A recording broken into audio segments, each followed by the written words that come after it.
Here we have a quick test on the motor that we completely rebuilt for this Rolls-Royce antenna. Go ahead and power up quite a bit more powerful than when we first tested it. As you can see, that flex couple is rotating pretty good. Now, this motor is now resealed, so if water gets up under the fender and what have you, water can get in through the back. The inside, the brushes on this thing were very unique. Had to actually rebuild the brushes on it and set up its end thrust. Let me see if I can do this. Well, in any case, the thrust on the armature is correct. Armature cleaned up well.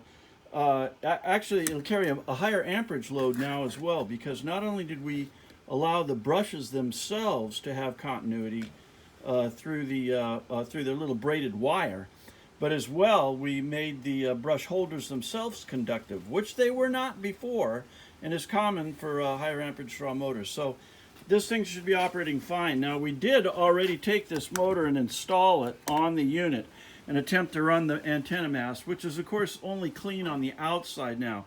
It wouldn't budge it. So definitely the inside of this antenna is going to be cleaned up, and that's the next step. So thank you for your attention. Great motor.